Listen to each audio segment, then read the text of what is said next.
అంశాలను అయితే చూసాం. ఇక ఈ అంశాలపై మనతో విశ్లేషించడానికి చర్చించడానికి మనతో ఉన్నారు తిరునహరి శేషు గారు, విశ్లేషకులు. గుడ్ మార్నింగ్ సార్ శేషు గారు. నమస్కారం. రైట్, ఇక ఫస్ట్ మనం డాడీ భాజపాను మరింతగా టార్గెట్ చేయాల్సిందే అన్న అంశం చూసినట్లయితే, ఏదైతే కల్వకుంట్ల కవిత, ఎమ్మెల్సీ కల్వకుంట్ల కవిత తన సొంత తండ్రైన కేసీఆర్కు లేఖ రాయడాన్ని మనం చూస్తున్నాం. అసలుకే ఇప్పుడు కాళేశ్వరం కమిషన్ అనేది ఒక హాట్ టాపిక్గా మారింది. ఇప్పుడు మరి ఇంకొక పక్క ఈ లేఖ ఏదైతే విడుదలైందో, ఈ లేఖ గురించి అసలు కేసీఆర్ స్పందిస్తారా, కవిత స్పందిస్తుందా? అసలు నిజంగానే ఇది కవిత రాసిన లేఖేనా? నమస్కారం. గత కొంతకాలంగా భారత రాష్ట్ర సమితి బీఆర్ఎస్ పార్టీలో ఏం జరుగుతుంది అనేటటువంటి వార్తా కథనాలు వస్తున్నాయి. బీఆర్ఎస్ పార్టీలో కేటీ రామారావు గారికి రాష్ట్ర అధ్యక్ష బాధ్యతలు ఇస్తారు అనే వార్తలు వస్తున్నటువంటి నేపథ్యంలో హరీష్ రావు బయటకు వెళ్ళి పార్టీ పెట్టబోతున్నారు, వేరే పార్టీలో చేరబోతున్నారు అనేటటువంటి వార్తలు ఒకవైపు, మరొక వైపు కేసీఆర్ కుమార్తె కల్వకుంట్ల కవిత అసంతృప్తితో ఉన్నారనేటటువంటి వార్తలు గత కొంతకాలంగా వస్తున్నాయి. వాటిని బలోపేతం చేసేటట్టుగానే మే 22వ తారీఖు నాడు కల్వకుంట్ల కవిత మే 2 నాడు రాసినటువంటి ఒక లేఖ బయటపడటం సంచలనంగా మారింది. మై డియర్ డాడీ అంటూ ఏప్రిల్ 27వ తారీఖు నాడు వరంగల్లో బీఆర్ఎస్ పార్టీ రజతోత్సవ సభ పైన, రజతోత్సవ సభ జరిగిన తీరు పైన పాజిటివ్ నెగిటివ్ అంశాలతోటి కల్వకుంట్ల కవిత గారు తండ్రికి లేఖ రాసినట్టుగా బయటపడింది. ఆ లేఖలో ఉన్నటువంటి నెగిటివ్ అంశాలపైనే పెద్ద ఎత్తున సర్వత్రా చర్చనీయాంశంగా మారిపోయినటువంటి సందర్భం. ఇప్పటికే బీఆర్ఎస్ పార్టీ చాలా ఇబ్బందుల్లో ఉన్నటువంటి సమయంలో ఈ లేఖ రావటం మరింత ఇబ్బందులకు మరియు ఇతర పార్టీలకు ఒక అస్త్రంగా మారేటటువంటి అవకాశం చాలా స్పష్టంగా కనపడుతుంది. ఇప్పటికి 10 సంవత్సరాలు తెలంగాణ రాష్ట్రాన్ని పరిపాలించినటువంటి బీఆర్ఎస్ పార్టీ 2023లో జరిగినటువంటి తెలంగాణ శాసనసభ ఎన్నికల్లో ఓటమి తరువాత పార్టీ రాజకీయంగా చాలా అనేకమైనటువంటి ఇబ్బందులు ఎదుర్కొంటుంది అనేది మనందరికీ కనపడుతున్నటువంటి విషయమే. ఆ ఇబ్బందులతో పాటు తర్వాత జరిగినటువంటి లోక్సభ ఎన్నికలు, ఎమ్మెల్సీ ఎన్నికలు, ఇవన్నీ ఎన్నికల్లో కూడా వరుస ఓటములు ఎదురవుతున్నాయి. వరుస ఓటములతో పాటు పార్టీ నుంచి అనేక మంది నాయకులు బయటికి వెళ్లిపోతున్నటువంటి నేపథ్యాన్ని కూడా మనం చూసాం. అదేవిధంగా కొత్త ప్రభుత్వము ఒక 2 జ్యుడిషియల్ ఎంక్వైరీస్ వేసింది. విద్యుత్ పైన, కాళేశ్వరం ప్రాజెక్ట్ పైన. కాళేశ్వరం ప్రాజెక్ట్ పైన విచారణ చేస్తున్నటువంటి పిసి ఘోష్ కమిషన్ ఇటీవల కేసీఆర్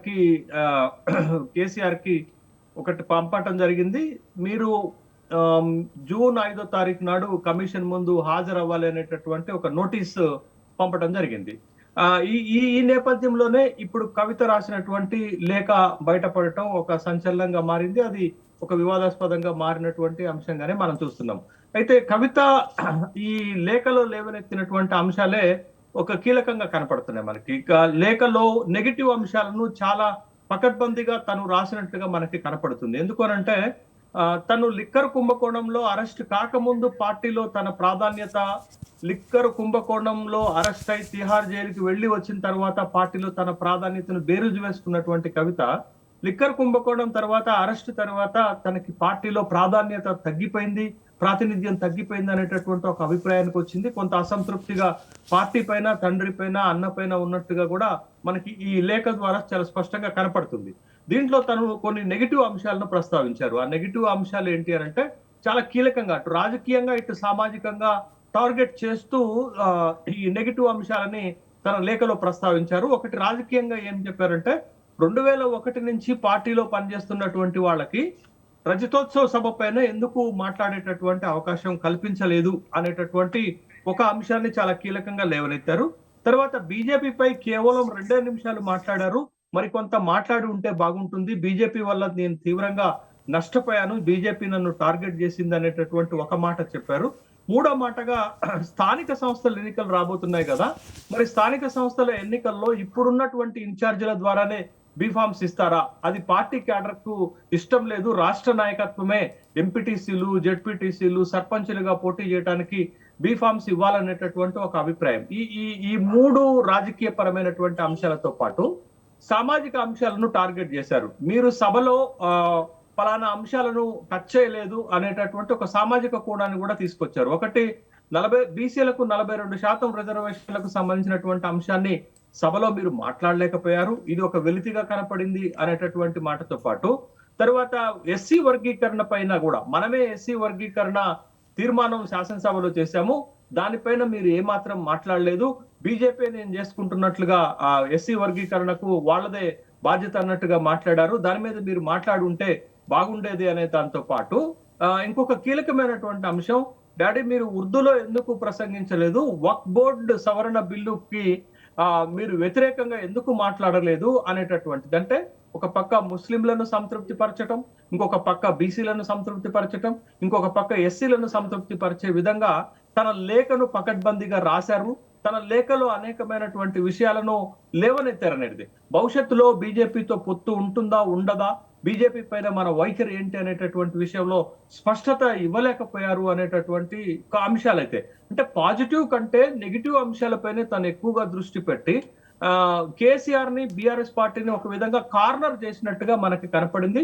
బట్ ఈ లేఖ ఖచ్చితంగా రాజకీయ వర్గాల్లో ప్రకంపనలు సృష్టిస్తుంది. ఎందుకంటే ఇప్పటికే హరీష్ రావు అసంతృప్తితో ఉన్నారు, పార్టీ నుంచి వెళ్ళిపోతారనేటటువంటి వ్యాఖ్యలతో పాటు కవిత కూడా ఈ లేఖ ద్వారా తన అసంతృప్తిని వెళ్ళగక్కినట్లుగానే మనకు కనపడుతుంది. కాబట్టి భవిష్యత్తులో బీఆర్ఎస్ లో ఏం జరగబోతుంది అనేది, ఇది బీజేపీకి కాంగ్రెస్ పార్టీకి ఒక అస్త్రంగా మారేటటువంటి అవకాశం ఉంటుంది. ఇప్పటికే బీఆర్ఎస్ పార్టీ రాజకీయంగా అనేక రకాలైనటువంటి ఇబ్బందుల్లో ఉన్నటువంటి నేపథ్యంలో బట్ ఈ లేఖ ఖచ్చితంగా బీఆర్ఎస్ పార్టీకి కొంత మేరకు నష్టం చేస్తుంది. అయితే కవిత ఎంత మేరకు నిలబడి ఉంటుంది, కవిత పార్టీలో రాజీ పడతారా, రాజీనామా చేసి బయటకు వెళ్ళిపోతారా? అంటే రాజీ పడటం అంటే కవిత బహుశా మాట్లాడేటటువంటి అవకాశం ఉంది. ఈ లేఖ బయటకు వచ్చింది కాబట్టి తను అమెరికాలో ఉంది, వచ్చిన తర్వాత ప్రెస్ ని అడ్రస్ చేసేటటువంటి అవకాశం ఉంది.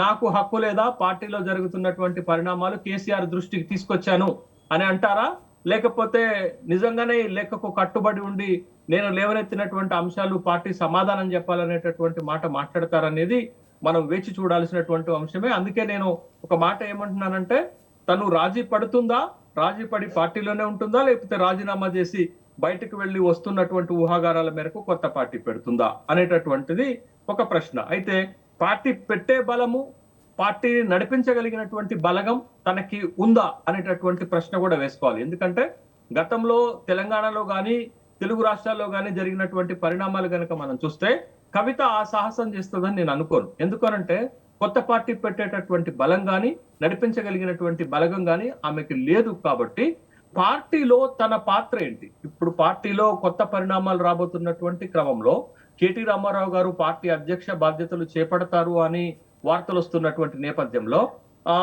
పార్టీలో తన ఉనికి ఏంటి, పార్టీలో తన పాత్ర ఏంటి, తన పార్టీలో తన ప్రాధాన్యతను ఏంటి తెలుసుకునేటటువంటి క్రమంలోనే ఈ లేఖ రాసినట్లుగా మనకి కనపడుతుంది తప్ప బయటకు వచ్చి కొత్త పార్టీ పెట్టి పార్టీని ఎదిరించేటటువంటి స్థాయి గాని సమర్థత గాని తనకున్నట్లుగా మనకు కనపడదు.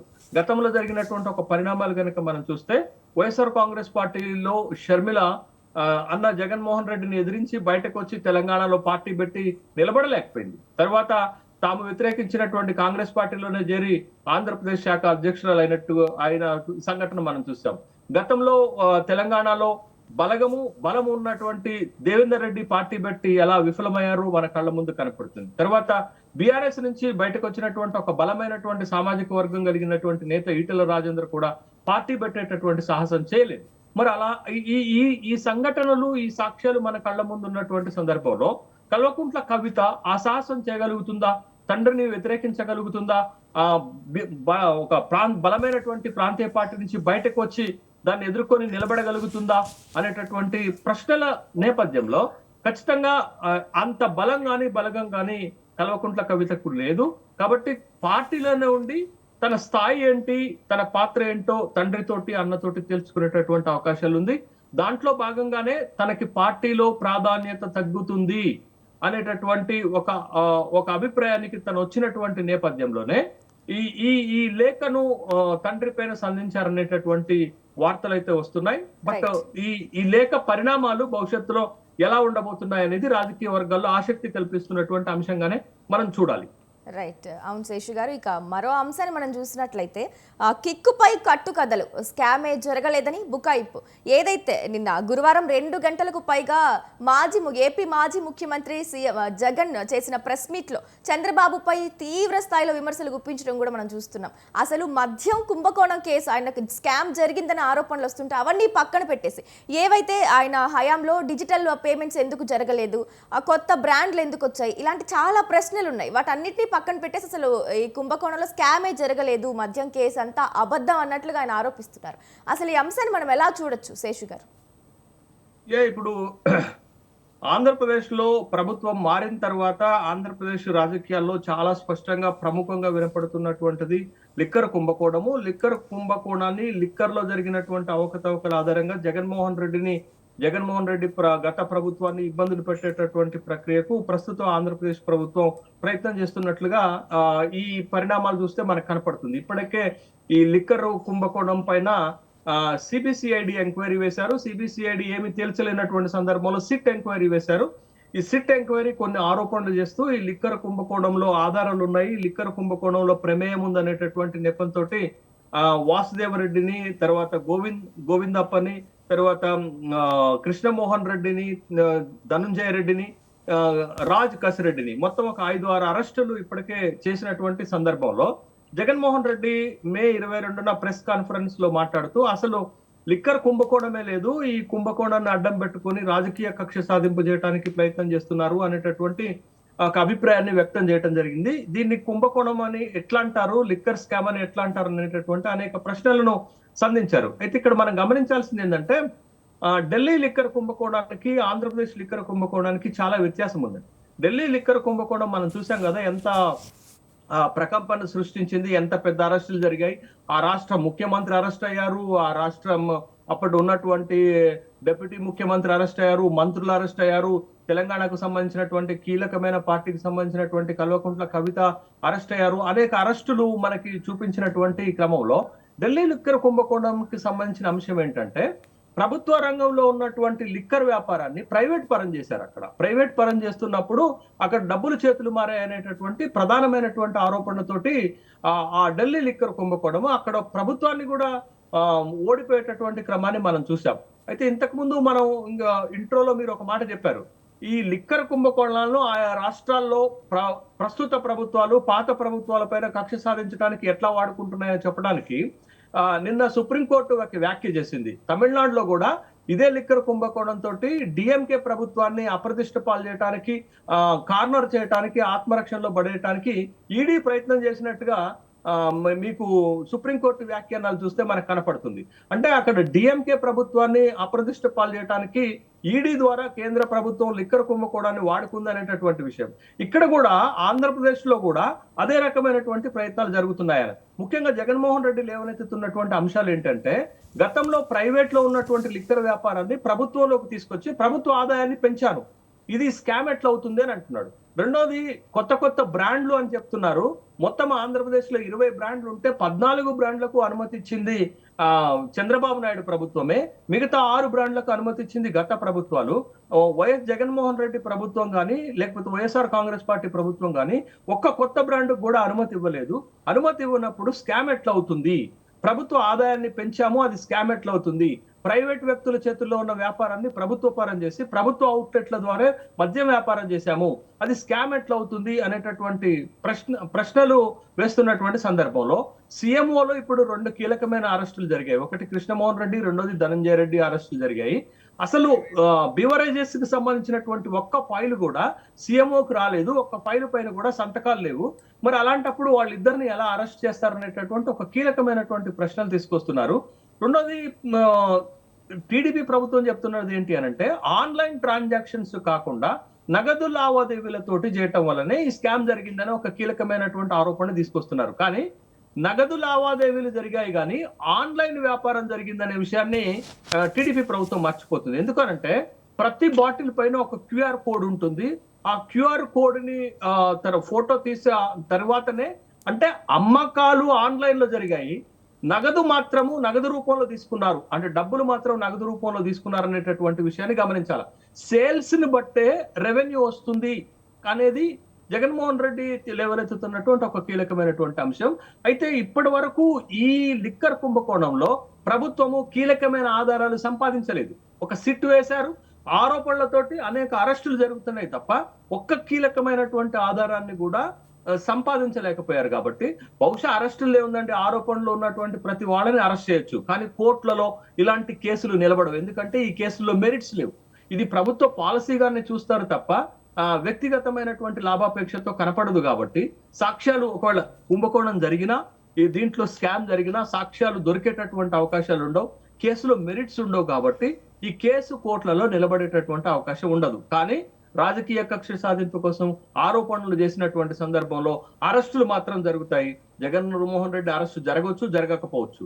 అరెస్టు జరిగినప్పటికీ కూడా కేసులో మెరిట్స్ ఉండవు, కేసులో పర్టికులర్ గా సాక్ష్యాధారాలు ఉండవు. కాబట్టి కోర్టులలో న్యాయస్థానాల ముందు ఈ కేసులు నిలబడవు. కాబట్టి దీంట్లో శిక్షలు పడేటటువంటి అవకాశం కూడా ఉండదు. ఇది కేవలం ప్రభుత్వ పాలసీగానే చూడాల్సినటువంటి అంశంగా వస్తుంది చివరికి. కానీ మిగతా కేసులు లెక్క ఈ కేసు కూడా తేలిపోతుంది అనేటటువంటి అభిప్రాయాలు వ్యక్తమవుతున్నాయి. ఇప్పటి వరకు కూడా ఏ కీలకమైనటువంటి ఆధారాన్ని కూడా ఈ లిక్కర్ కేసులో ప్రభుత్వం సంపాదించలేకపోయింది. కేవలం ఆరోపణలకు మాత్రమే పరిమితం అవుతుంది. ప్రతిపక్షంలో ఉన్నప్పుడు ఏ ఆరోపణలు చేసిందో గవర్నమెంట్ లోకి వచ్చినా కూడా టీడీపీ ప్రభుత్వం అదే ఆరోపణలు చేస్తుంది. అదే ఆరోపణల పైన సిబిసిఐడి ఎంక్వైరీ వేసింది. అదే ఆరోపణల పైన ఇప్పుడున్నటువంటి సిట్ దర్యాప్తు జరుగుతుంది. ఇప్పటి వరకు దర్యాప్తులో ఏ ఒక్క ప్రాథమిక ఆధారాన్ని కూడా సిట్ దొరకబట్టలేకపోయింది. కేవలం ఆరోపణలతోటే 6-7 అరెస్టులు మాత్రం జరిగాయి అనేటటువంటి విషయాన్ని మనం గమనించాలి. రైట్ శేషు గారు. ఇక మనం మరో అంశం చూసుకున్నట్లయితే అమృత్ ఆవిష్కరణ ఏదైతే నిన్న బికనీర్ నుంచి ప్రధాని మోదీ చేతుల మీదుగా అమృత్ భారత్ పథకంలో భాగంగా 18 రాష్ట్రాల్లో 103 రైల్వే స్టేషన్లను ప్రారంభించడం మనం చూస్తున్నాం. అట్లాగే హైదరాబాద్లో కూడా MMTS 2 పనులు షురూ అవుతున్నాయని కూడా మనం అంశాన్ని చూస్తున్నాం. మరి ఈ అంశాన్ని మనం ఎలా చూడొచ్చు శేషు గారు? మే 22వ తారీఖు నాడు భారత ప్రధానమంత్రి వర్చువల్ గా భారతదేశంలో ఆయా ప్రాంతాల్లో పునర్నిర్మితమైనటువంటి 103 అమృత్ రైల్వే స్టేషన్లను ప్రారంభించారు. అమృత్ పథకంలో భాగంగా ఈ రైల్వే స్టేషన్ల పునర్నిర్మాణం జరిగింది.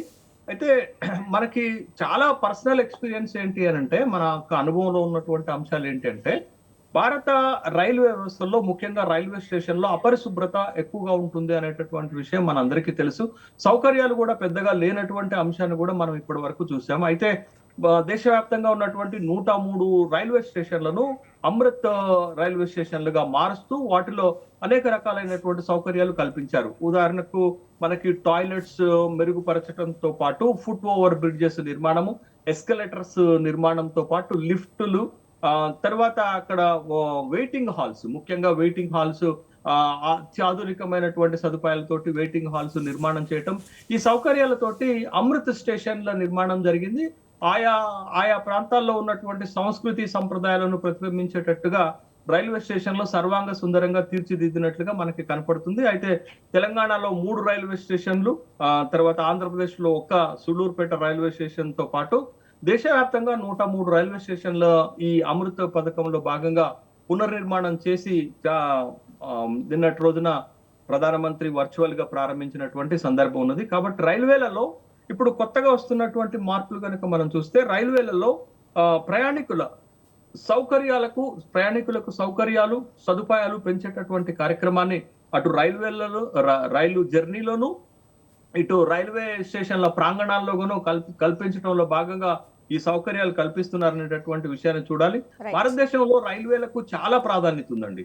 భారత రైల్వే వ్యవస్థ ప్రపంచంలోనే 3వ అతిపెద్ద రైల్వే వ్యవస్థగా, ఒక బలమైనటువంటి రైల్వే వ్యవస్థగా ఉంది. దరిదాపు 20 లక్షల మందికి ప్రత్యక్షంగాను పరోక్షంగాను ఉపాధి కల్పిస్తున్నటువంటి ఒక రైల్వే వ్యవస్థ. కాబట్టి ఈ రైల్వే వ్యవస్థను మరింత ఆధునికీకరణ, పునర్వ్యవస్థీకరించవలసినటువంటి అవసరం ఉంది. దాంట్లో భాగంగానే ఇప్పుడు రైల్వే స్టేషన్ల పునర్నిర్మాణం జరుగుతున్నటువంటి క్రమాన్ని మనం చూస్తున్నాం. దీంతో ప్రయాణికులకు మెరుగైనటువంటి సౌకర్యాలు ఆయా రైల్వే స్టేషన్ లో కల్పించేటటువంటి అవకాశాలు చాలా స్పష్టంగా కనపడుతున్నాయి. అయితే దక్షిణ భారతదేశంలో కేవలం ఒక 21 రైల్వే స్టేషన్లను మాత్రమే పునర్నిర్మించినట్లుగా మనకు కనపడుతుంది. కానీ అదే నార్త్ ఇండియాలోనైతే 78 రైల్వే స్టేషన్లు పునర్నిర్మాణం చేశారు. ఒక యూపీలోనే 19 చేశారు. గుజరాత్ లో 18 చేశారు, మహారాష్ట్రలో 15 చేశారు. రైట్. కానీ సౌత్ ఇండియాకి వచ్చేసరికి చాలా తక్కువ. ఒక్క తమిళనాడులో 9 రైల్వే స్టేషన్ల పునర్నిర్మాణం జరిగింది తప్ప ఈ తెలుగు రాష్ట్రాలకైతే మొత్తం తెలుగు రాష్ట్రాలు 2 రాష్ట్రాల్లో కలిపి 4 రైల్వే స్టేషన్ల పునర్నిర్మాణం జరిగినట్టుగా మనకు కనపడుతుంది. బట్ ఏది ఏమైనా రైల్వేలలో సౌకర్యాలు మెరుగుపడటం ప్రయాణికులకు ఉపయోగకరంగా ఉంటుంది. మరిన్ని రైల్వే స్టేషన్లను తెలుగు రాష్ట్రాల్లో అమృత్ పథకం కిందికి తీసుకొచ్చి ప్రయాణికులకు సౌకర్యాలు కల్పించాల్సినటువంటి బాధ్యత కేంద్ర ప్రభుత్వం పైన ఉంది అనేటటువంటి అభిప్రాయాలు వ్యక్తమవుతున్నాయి. రైట్ అండి శేషు గారు, థ్యాంక్ యూ. ఇవాళ న్యూస్ కేఫ్లో వివిధ అంశాలపై చర్చించినందుకు థ్యాంక్ యూ అండి తిరునహరి శేషు గారు, ధన్యవాదాలు. రైట్, ఇది ఇవాల్టి న్యూస్ కేఫ్. చూస్తూనే ఉండండి స్వతంత్ర న్యూస్.